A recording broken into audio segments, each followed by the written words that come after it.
Welcome, everyone. Thank you very much for joining us here today for this Kennedy Center lecture series, the latest installment of our semester-long series on race, myths, and realities. We're very excited to have you join us today. We're also very excited to hear from José de Paiva dos Santos, who is a Brazilian scholar and also an alumnus of BYU, of our comparative literature program, master's program, and we're really looking forward to his address. Let me just remind you, of course, the Kennedy Center has a number of events that you can find out about. You can follow them by looking at our website or by going to our Facebook page, Instagram. You can follow us there and find out about these events. I just want to highlight one of them. You may know that we have a number of events we call Ask Me Anything, AMAs, where we have people who are not usually academics, but have some interesting career experience that is often of interest to our students. And this coming Friday at 2:30 p.m., we have an AMA with Clay Parker, who's currently an adjunct professor of Korean at BYU, but he had a 32-year career in the National Security Association of the United States, or National Security Agency, I should say. And so he's going to be talking about linguistics, Korean, and national security. If you have any questions about those, we'll encourage you to go online and get the information for zooming in to that AMA.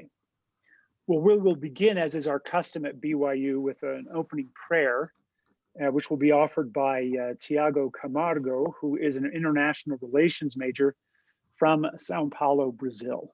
So following the opening prayer, Jeff Shumway, a history faculty member here at BYU and the Latin American Studies coordinator of our Latin American Studies program, will introduce our speaker. So now the opening prayer.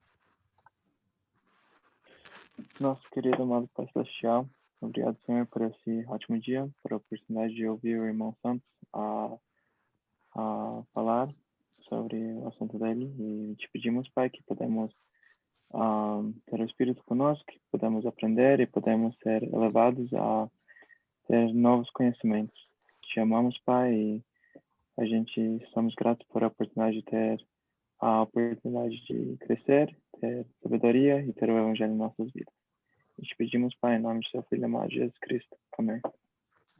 Amen.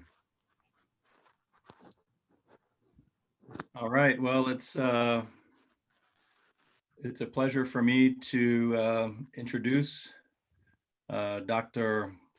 José de Paiva dos Santos. I do have a little, let's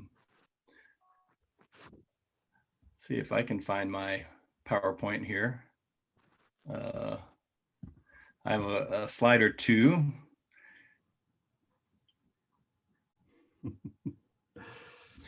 Yeah.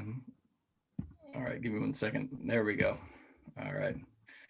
So Dr. José de Paiva dos Santos was born and raised in the town of Mojetes in the state of Paraná in southern Brazil.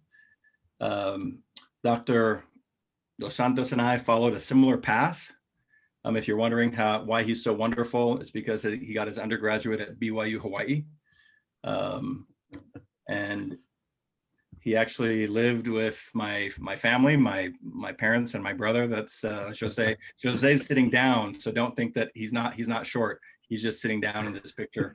Here he is with my brother Aaron, the taller one, and his mission companion Jason Peary. So these were good times at BYU Hawaii when back in the day. He then went on to Provo here for a master's degree, and then got his PhD at Purdue University. While he was here at BYU, he impressed everybody, including Dr. Benfell, as was already mentioned. After teaching in Curitiba, as well as in Rio Grande do Sul, he got a job at teaching literature at the Federal University of Minas Gerais in Belo Horizonte, which is one of the top universities in Brazil. He specializes in American and Brazilian literature and focuses on subjects such as race, religion, national identity, citizenship, among other things. He also works on abolitionist literature in the United States as well as in Brazil. We could say more, but for now, let's just give Dr. Dos Santos a warm Zoom welcome. Well, thank you very much, Jeff, for the especially for the pictures. Wow, I got tear in my eyes here. Oh boy, those are the days. That's right. I have so many great memories of those days, and I've been planning to go back to Hawaii, especially for the past couple of years. And last year, believe it or not, we had all planned to spend kind of a month, my wife and I, traveling, California, Utah, and of course we're going to include Hawaii. And then the pandemic, this pandemic came, and everything was on hold. But definitely we're gonna make it there for sure as soon as this is maybe not over totally, but at least we're vaccinated and things are a little under control. Okay, first of all, I'd like to thank Professor Stanley Banfield and Professor Jeffrey Shumway for the kind invitation to speak in this series. I'm really, really touched by the invitation. And of course, I met Professor Banfield, as I mentioned already, back in the 90s, in the mid 90s, when I attended the master's program at BYU, Hawaii. And I was fresh out of BYU, BYU Provo. I was fresh out of BYU, Hawaii. And I was, learning my ropes there at BYU, at the program there. And those classes were amazing. I have memories of those classes. I have books from those classes still here in my library. And but thanks to technology today, I know we are able to meet here and to see, again and share our research, share our ideas, and share what we've been doing and learning for the past years. The topic of this presentation comes, as Jeff mentioned, from my interest in comparative literature, and more specifically in the representations of race, space, and spirituality in contemporary literature, both in the US and in Brazil. And my focus today is going to be on the Brazilian theater and the role it has played as an instrument to denounce race inequality and racial politics. And in this case, the myth of Medea has been a very important literary resource. As several playwrights, not only in Brazil but also in the U.S. and in other parts of Latin America, have used the myth, have resorted to the myth in order to find new ways to talk about race, space, social boundaries, racial democracy, and so forth. So I'll divide this presentation into 2 or 3 parts, mainly. And in the first part, I'm going to talk a little bit about, I'm going to just give a little bit of a summary of the myth of Medea in the ancient world. And then I'll, and how the myth, of course, how the myth made its way to Latin America and Brazil, right? And how the myth has been transformed, and how the myth has been adapted to our context here. And then I'll finish up by give a brief discussion, and then I'll let and you can ask questions to give you more details. But I want to talk just for the sake of example about a Brazilian playwright called Agostinho Olavo, and he has an interesting play called Além do Rio. He wrote back in the 60s, a time of social transformations in Brazil. Brazil was about to get into one of the to go into a dictatorship. So the political climate in Brazil was very much intense at the time, And the serial display back at this time when social tension or racial tensions were rising in the nation. And here, once again, like many others before him, he used the myth of Medea, to sort of as a metaphor to talk about social relations in Brazil. Just a little bit of the historical background. Then I'll share here now my screen with you guys. Let me see. Here we go. You can all see? Let me see if I can. There you go. Yeah, there you go. Okay. The Medea myth is we know mostly the Medea myth through the play, through Euripides tragedy, which was performed in 431 BC. That's how we know most of the details of and the contours of the myth. But the myth of Medea was prevalent in the ancient world, and Medea is a sorceress, is a princess. She's a native of Colchis in the myth, and she falls in love with Jason, an adventurer who traveled to the island in the search of the golden fleece. And it was the fleece of the golden ram that was held in Colchis. And this was an object of desire for Jason.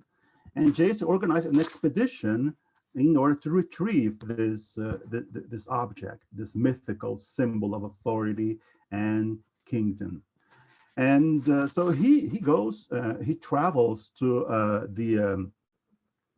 this place. He travels to Colchis because the King Pelias, his uncle, promised him the throne of the town Colchis if he brought this much desired object, right? So the promise was, if Jason brings the trophy, he will be given the throne of Iolcus. And that's why then he goes on to this venture to this foreign land in search of the golden fleece.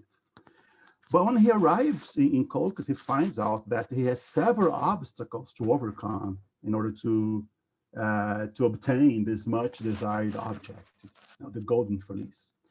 And but Jason obtains the object through the help of Medea, who's a sorceress, a princess and a sorceress. And so with her help, he is able to obtain this object. So eventually he marries Medea, and then he goes back to his hometown, right? But back in Iolcus, he finds out that his uncle never planned to give him the throne in the first place. So he's fooled, right? And once again, Medea helps him. She revenges him by using her magic powers to kill his uncle and the King Pelias. And because of this crime, they are persecuted and they are banished from the city, and they take refuge in Corinth. So in the play by Euripides, the play basically starts out, when Jason and Medea are in Corinth, right? And in Corinth, Medea is abandoned, is abandoned by her husband Jason, right? And the event, the event that triggered this was Jason's decision to abandon her to marry the king's daughter to advance in life. Now he's looking for power, he's looking for money, and so he abandons and her to advance in life. So she curses the king, his daughter, and Jason, and she's banished from the city. But, pretending resignation, she sends her children with gifts to Glauce, which is Jason's bride and Jason's wife to be. Now she sends her a dress and a gold tiara. And according to the myth, and the play, as soon as Glauce puts on the dress and the tiara, she begins to foam from her mouth and her eyes. The tiara begins to spew fire, burns her dress, and consume her agonizing body. And Creon tries to rescue her, but perishes. Her father perishes in the fire as well. And no, she wasn't done with her revenge, outrage, attack. She goes back and she kills her children with a sword. And in the myth, in this rendition of the myth by Euripides, she flies away in safety to Athens. She leaves Jason behind, mourning for both his wife's and his children's death. So in the ancient world, and even today, as we revisit the myth, the Medea is perceived as a symbol of fear and a symbol of admiration. Now, first we have her internal conflicts as a foreigner, as a barbarian, and later as a murderer that gives the Medea myth its psychological depth. And the question that has puzzled and has led to intense debates is she a wicked individual or a hero for having stood up for her dignity as a woman? This is the major question surrounding this myth.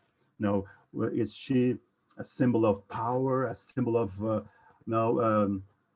dignity, or is she just a selfish, wicked individual who didn't accept her fate and went on and killed her opponents and also her own children, right?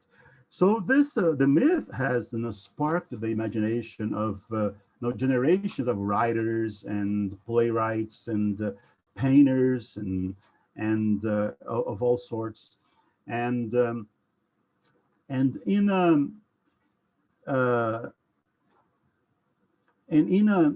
eventually, in the case of Latin America, now the myth of Medea has been appropriated, and adapted, and here again, here in South America, they have sort of explored the political dimensions of the myth of Medea, right?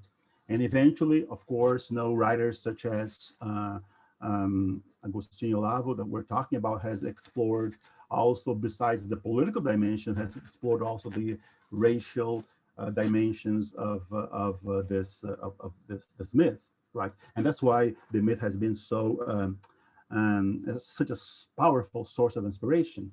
For example, just a few examples here. We have Medea in El Espejo by the Cuban José Triana.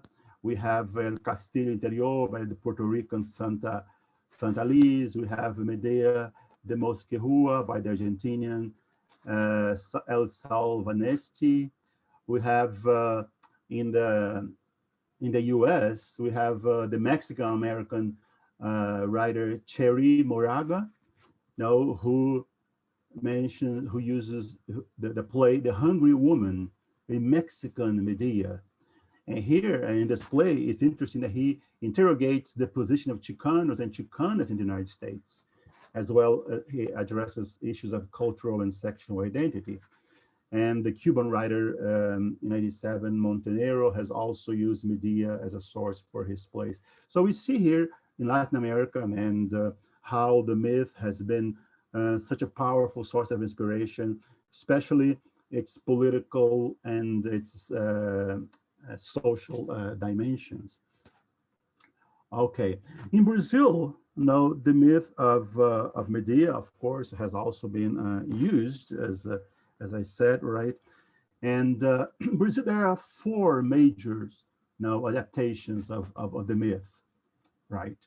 We have Além do Rio, which is the play I'm going to talk about a little bit today, and by Agostinho Olavo, was written in 1961.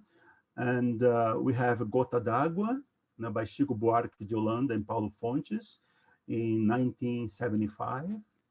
We have Des Medea by Denise Stoklos, right?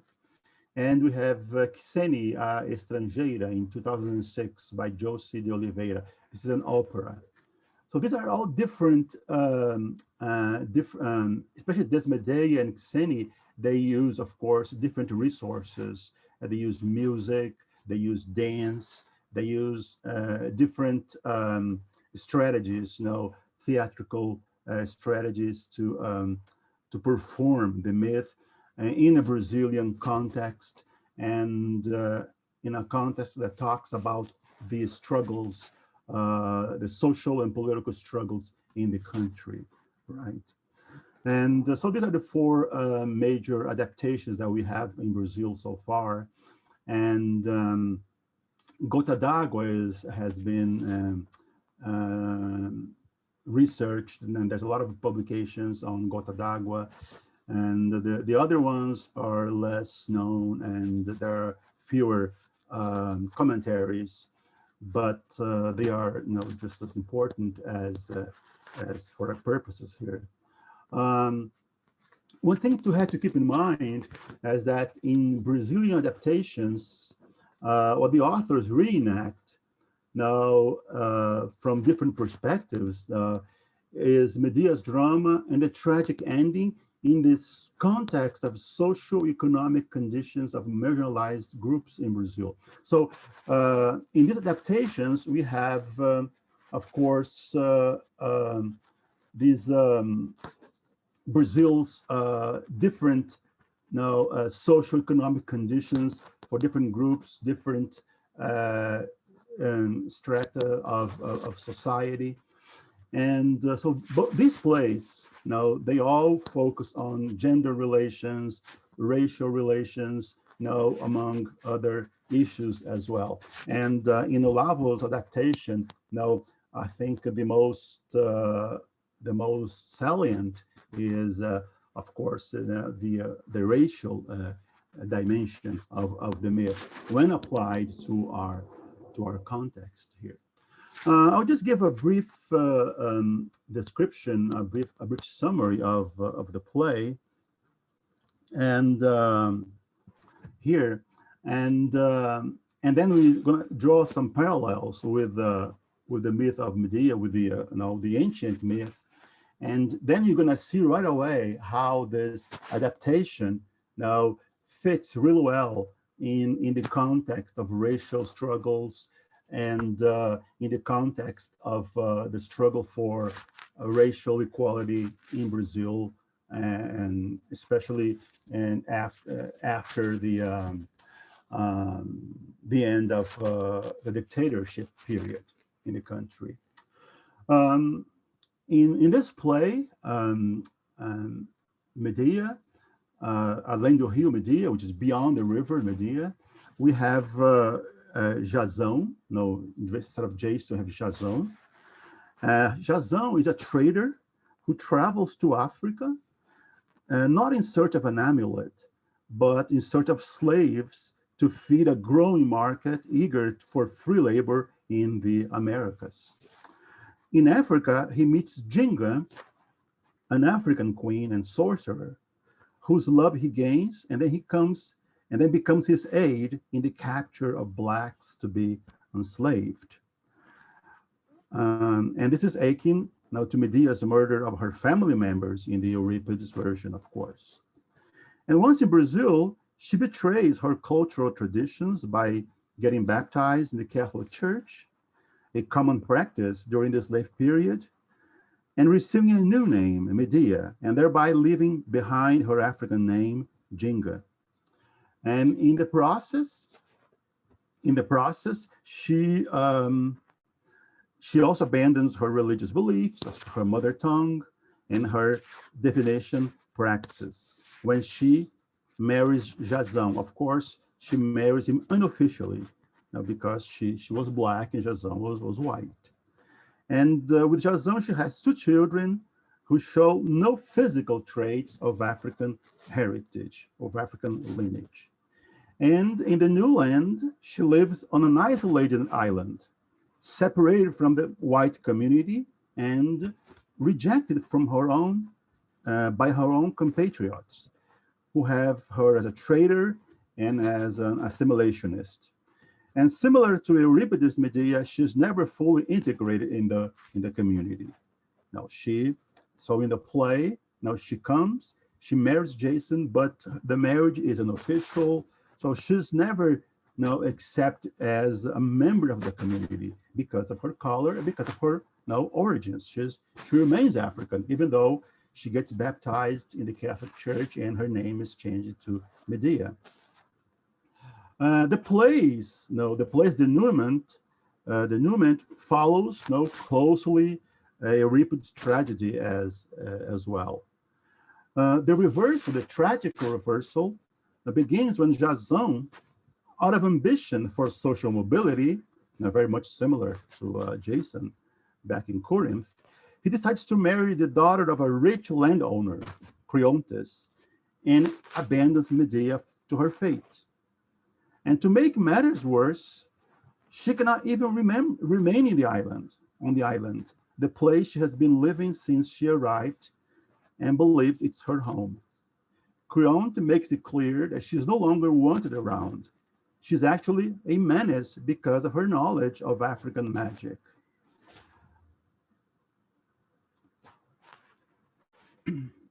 And having pleaded Creonte to remain in the city one more day, she orchestrates her revenge. So first, Medea, she sends Creusa, Jason's fiancée, a bewitched necklace, which kills her during the wedding celebration at the village. And she then slays their two children by making them cross the river and drown in the torrent. So different here from the original myth. She doesn't kill them with a sword. She kills them by drowning them in the river.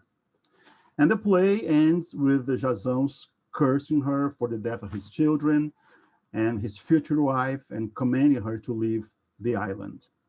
She doesn't leave the land though, to a place where she couldn't be harmed and with the help from transcendent, like in Euripides. In Euripides, Medea summons the gods, and in a carriage she flees to Athens, right? She flees from Corinth to Athens and stay there in safety.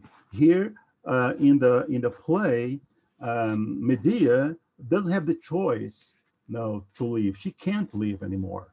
So what she does is she jettisons her Christian name and she assumes her former title, Jinga, the queen and sorcerer. And she joins a band of runaway slaves hiding in the woods. Instead of quitting the foreign land and finding security somewhere else, Olavo's Medea has nowhere to turn but her fellow countrymen. This is when she appropriates her foreign space, or perhaps the Brazilian city is what was foreign, rejoining her people hiding in the jungle, which is now known among the slaves as Quilombo. And this reintegration and affirmation of her roots, negritude, and religion is emphasized through the rhythms and beasts calling for Medea from the jungle. So in the end, the flying, instead of flying away, she remains on the margins, but affirming. In the play, she affirms, I'm a queen, I'm still black, and a Yoruba deity, which in Portuguese is ainda sou rainha, ainda sou preta, e ainda sou orixá. Okay, so here I didn't move on. I need to move the slides here, but now, as I said, he sends Creusa Creusa now sends Creusa this necklace. Creusa now dies, and she leaves her two children, right? And eventually she jettisons her Christian name, and she joins a band of runaway slaves hiding in the woods. So we see here similarities, some difference, of course, but more similarities, I think, than differences now between the myth as appropriated by Olavo and the myth, the original ancient myth. So what do we have here in the play then that's relevant to our discussion today? First of all, we have this issue of the strong versus the weak, the dominator versus the dominated, the local versus the strange, the center versus the margin, right? Remember, even though Medea was a strong and powerful figure back in Africa, back among her people, now once she married Jason and once she moved to Brazil, now she lost her powers, she lost the prestige that she had back in her country of origin.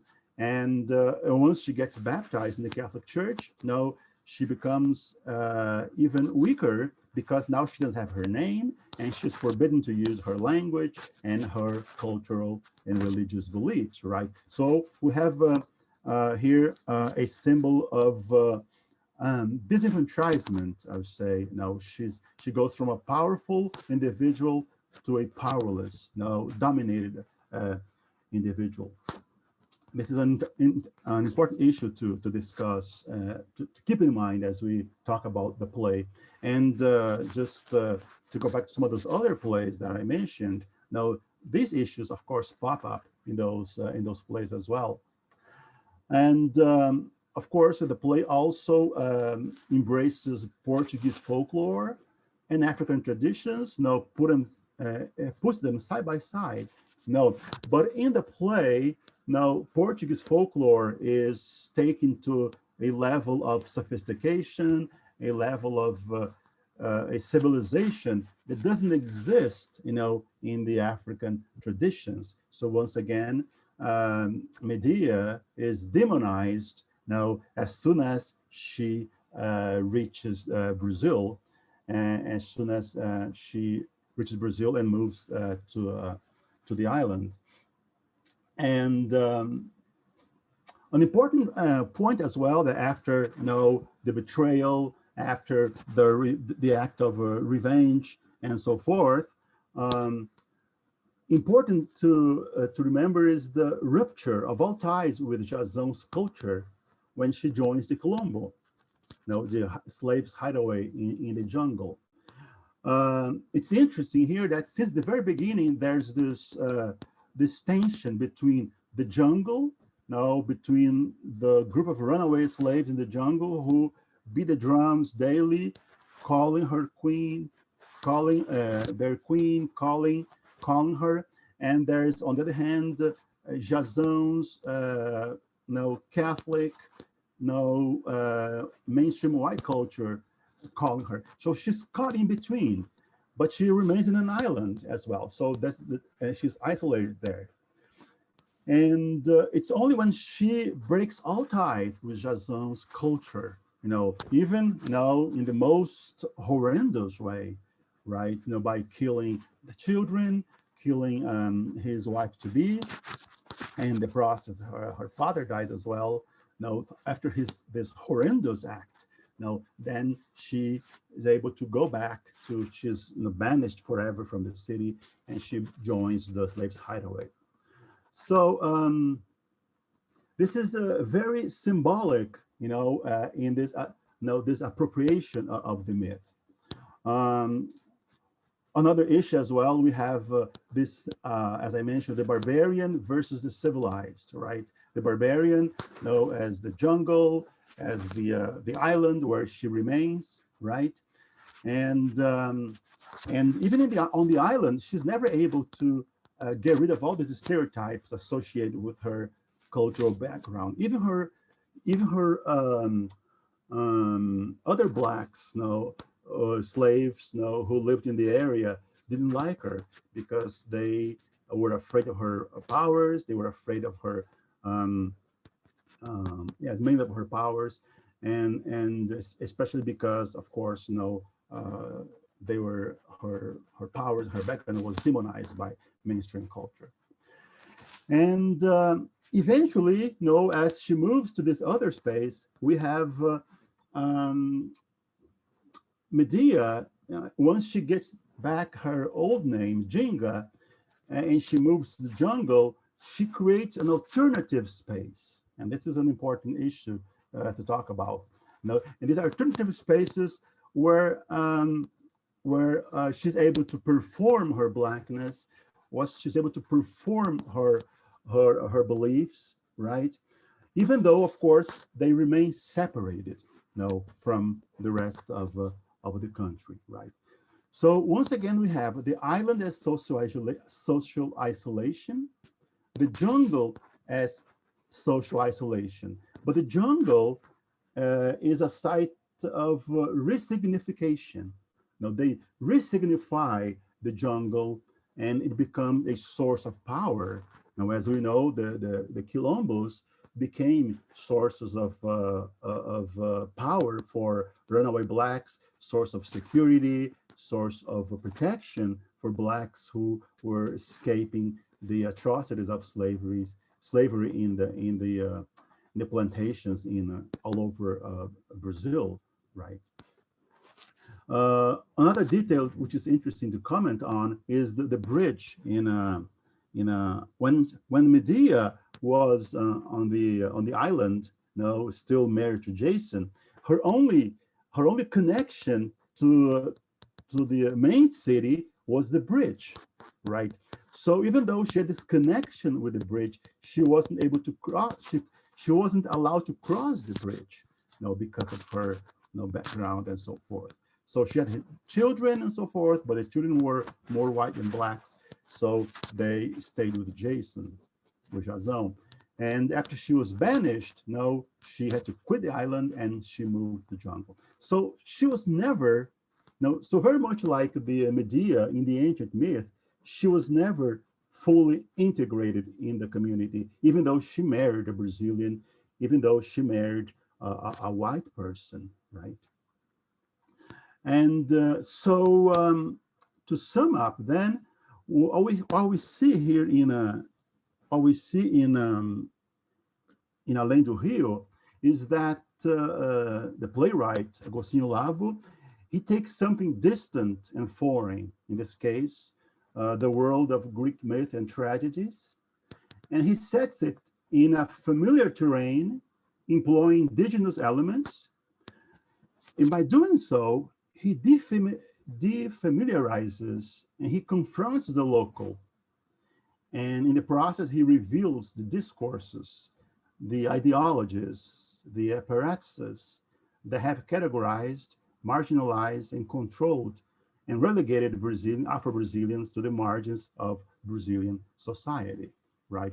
So I think one of the key issues in this play is the myth of racial democracy. So so what Medea represented was sort of a false assimilation, a false acceptance, right? This belief that by marrying Jazão, she was a member of the community, but she wasn't ever a member of the community, right? And in the play, of course, we have the island, we have the bridge, we have other elements that symbolize this separation. But today, we have other elements.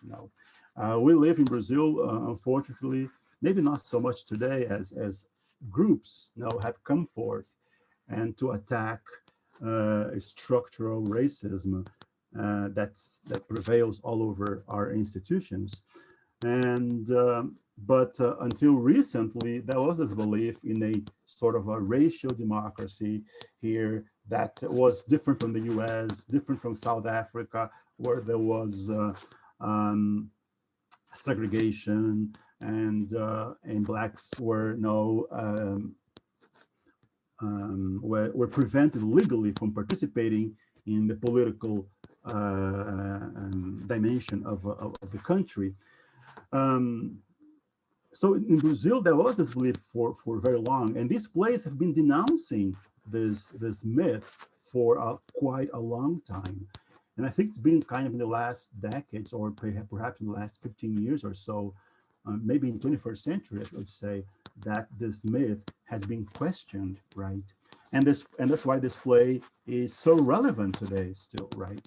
Because it brings back, it kind of adds more elements into this discussion of the foreign versus the local, right? And especially the margins versus the center, and especially in a country with so much inequality as we have in Brazil. Okay, I think this 1640, it's like I said 1640 here, but that's like it's like 1240, I guess, right? So I'm done here, and I'll be glad to talk with people and see what kind of things you have to say, what kind of issues you wanna bring up, and this is it, folks. Thank you very much, Jose. Why don't you stop sharing your screen there, and then we can get some more okay, more room, more individual, some more people on the screen here. And yeah, thank you for a very engaging, interesting. First of all, I really want to read, or even better, see that play performed. Sounds really fascinating, and a really interesting analysis as well. And we've had a number of questions come in, so we'll just dive into these. And so first of all, we have a question from Hayden. And Hayden, would you like to unmute yourself and ask your question, please? Sure. Can you hear me? Oh, sure. Yes. Okay. Yes. Great. Well, thank you so much for your presentation. I actually served a mission in Brazil, and I got to be in Paracatu, Minas Gerais, for a while. Oh, wonderful! And experience some of that colonial, that's kind of preserved there. Yes, it's mostly in the inland, right? So you were like in this in the grassroots, Brazilian grassroots culture here. Yeah, kind of like an old mining town. Anyway, so I had a question. I'm interested in researching like religious racism in Brazil, and I had a question. You mentioned that African religious tradition is marginalized in Brazil, and that Ginga, when she came, she was demonized in Brazil. And I'm wondering how this, like the location and the perception of African religious tradition, might influence interreligious violence against spiritists in Brazil. Yeah. I've seen that there's been some issues with that in the last few years. Yeah, definitely. Thanks, Hayden, for taking part in this discussion. Yes, yeah, unfortunately, I think kind of goes back and forth, but unfortunately, I'd say, still religions of African origin in Brazil are still very much on the margins, right? We have, they, of course, there are, there's some major figures here and there who participate in politics, in social movements and so forth, but still, especially in the last couple of years, there's been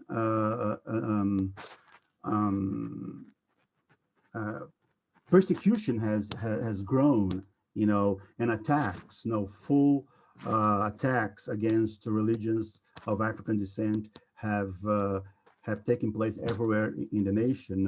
They stone houses of worship, for example, house of worship in Rio. I've heard about house of worship in Rio, houses of worship in Salvador, especially, and in other parts of the country.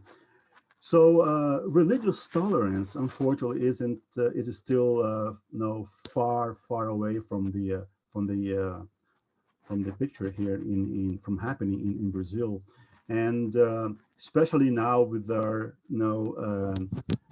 our country, as you might know, is very much is in a dilemma right now. We have two opposites fighting for power here, right? And of course that translates also, and that spills also into the religious field, into other social fields as well. So definitely this tension between mainstream religious beliefs like Catholicism and even Protestant religions is still very much present, between Christianity and traditional Christianity and the religions of African descent. So it's still very much going on, unfortunately, right? And sometimes there's even violent attacks, right? There's violence even, which is very dangerous, right? So I'm glad you're doing this kind of research. There's lots of material here. You're always welcome to come here to Brazil, and stay here in Belo Horizonte again. Who knows? Well, thank you very much. Yeah. Thank you, Hayden, for that question. Okay, we have a number of questions here. We'll see how many we can get to. Abish has a question that she'd like to ask. So Abish, if you unmute yourself and ask your question, please. Yeah, hi. So you mentioned ancient Greek a lot, and it just got me thinking about how the theater in ancient Greek was a place where they could kind of comment on any political thing going on without any real, it was just a safe place for them to comment. Could the same be said for the Brazilian theater, and what was the reaction to plays like this? Oh yeah, definitely. Yes, that was a safe, the myth, using the myth to perform these issues on stage was definitely a safe way to address these racial tensions and social tensions. This play was written and performed in the 60s. And in 1964, we have the military coup in Brazil. Now, when Brazil became a dictatorship, and until the 80s. And so 60s and 70s was, they were dangerous times in Brazil now to talk about any sort of thing that would question the status quo, right? And censorship was all over, and people were being persecuted for everything.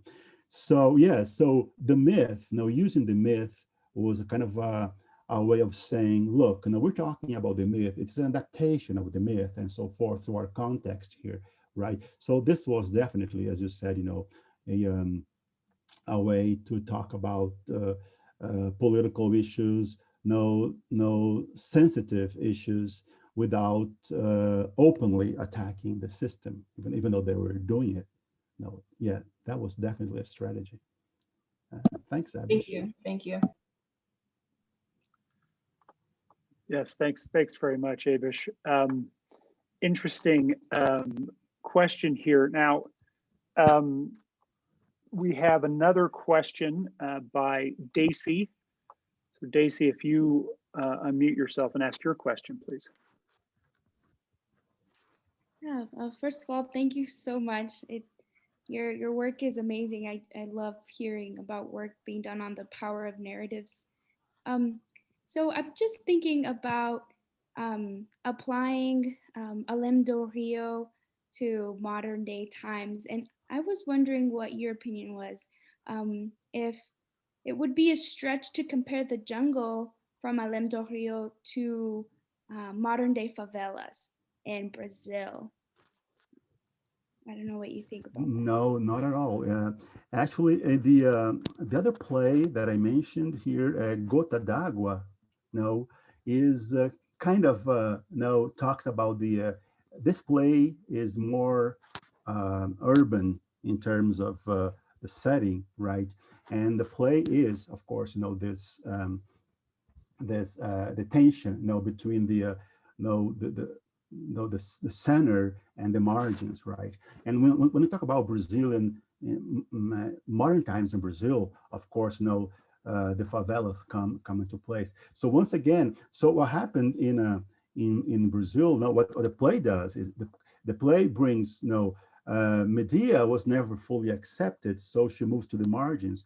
And blacks, after emancipation in Brazil, they were never fully integrated. Where do they go? They go to the favelas, to the margins, and they create a kind of a culture of their own, over there. And so yes, I think definitely you have an interesting insight there, because the modern favelas or ghettos in the U.S. or in Chicago, New York, and other places, these places are definitely the modern jungles where these blacks are able to perform their blackness. Of course, there are all kinds of problems in these places today. Now, we don't want to romanticize these places, of course, but they are sources of empowerment. And now we see the music that comes from these places. Now we see the art that comes from these places as well. And unfortunately, these places have been demonized to such an extent that just the mention of the name favela, kind of people are so scared, but they also associate with crime and drugs and everything else. But we know that there are great things going on there that people never hear in downtown in the city. So definitely, yes, the modern day jungle are the favelas, the ghettos, the places on the margins of big cities, urban spaces. Definitely. I see you're a sociology major, right? That's why you think along those lines. Yes. Yes. Thank you so much. You're welcome. Thank you, Daisy. Well, it's interesting. Jose, you kind of answered one of my questions about what would be so appealing about this Greek myth. But I think, just make sure I understood you correctly, that in this time that is very repressive or dangerous, right? As you said it seems like taking a myth from, right, a dominant Greek narrative here that's kind of a safe discourse to engage in, but then you can take that, put it in this new context, and actually make commentary on these local issues that you couldn't do if you didn't have that trapping, right? For the conversation. Yeah. Yes. Okay. Yes. Well, we have a question. We have a couple of questions here from Professor Shumway. So he wants to know how was the play received when it first came out, and is it still sort of celebrated by Afro-Brazilian activists? So sort of just a mini reception history, I guess, of the play in Brazil. In Brazil. Yes, at the time when it came out in 1960s, yes, the play was the Black theater was very much at the beginning in 1960s. Now, Black theater didn't exist until then as an organized system, entity, and so forth. Wasn't as organized as it is today. But so this is kind of the beginning, of Black theater. Because Agostinho Olavo, for example, he's not even Afro-descendant. He's white, and but he was very much impressed by what was going on in the country. That he wrote the play, and they performed the play in a few spaces, and the play was well received. But of course, the play also had its share of a critique, and so it took some time for things to get better, and Black theater movement to grow and come up with new plays and so forth, and move on. So this play is kind of it's at the very beginning of the Black theater movement in Brazil. And so today, yes, today it is still read, and it's anthologized, in classes in Brazil. People study the play at school and so forth, mostly in universities, people who study Portuguese letters. But at the time, yes, at the time was, no, as I said, was just because it was in the beginning. So was the group was very small. Now was and then eventually, things got bigger and bigger, and today we have plays, and it's a movement spread out everywhere. But yes, it was timid at first, but then eventually it caught on, I would say. Okay, thank you very much. Well, I know we've lost a number of our students who have 1 o'clock conflicts. But I think we have time for one more question by Justin. So Justin, would you please ask your question? Sure. So generally, the tragedy of Medea seems like an inverse of the monomyth or hero's journey narrative, where the main character of a story leaves home for refining and transcendent experiences, only to return with gifts to benefit others. Star Wars, Avatar: The Last Airbender come to mind in popular culture. More than offering an assimilationist critique of Brazilian cultural relations in the iteration that you've shared, how can we use this story to promote acculturation and to quote what Elder Quintel Cook taught in this last general conference, unity amid diversity? Yeah, that's a good question. I think the challenge that the play makes, first, I think the main issue that play challenges is the formation of spaces, right? And we talked about here before how now, even after emancipation, we have the space of the emancipated slave. In Brazil, with the houses, for example, if you today it's not so much common anymore, but back until like maybe 20 years ago or so, buildings and had, for example, you bought an apartment, for example, you had the apartment, the main apartment, and so forth, had the kitchen, and you had the maids quarters in an apartment building in the middle of a big city like São Paulo and Rio. So what sociologists say is that what happened in Brazilian culture, that we never got rid of that of the spaces that we set up in colonial times. Now we never got rid of those social separation, right? So we have first to overcome these kind of geographic boundaries, so to speak, and to promote some sort of full assimilation and full integration of Blacks and whites and Latinos and people from other, in Brazil, we have people from other countries now, from the Near East and Africa and so forth. Yes, so I think the play is an interesting reflection on the formation of social spaces, right? And the dangers of naturalizing these spaces, the space of the favela, the space of the city, the space of the ghetto, naturalizing and thinking that those spaces are there because they're supposed to be there. That's the way nature works. No, that's not the way it is. So the play challenges this ideology of social and spatial formation, I think. And to promote, social acculturation and social integration, we need to sort of sit down and really think, how we're gonna deal with these boundaries that we have set up and naturalized. Obrigado. Oh, thank you. Yeah, thank you very much.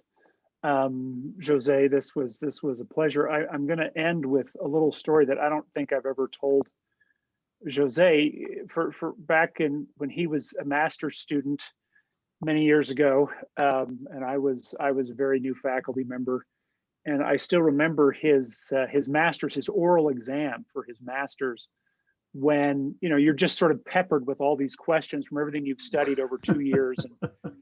And I was on the committee that was led by Dr. Stephen Sondrup, who unfortunately recently passed away.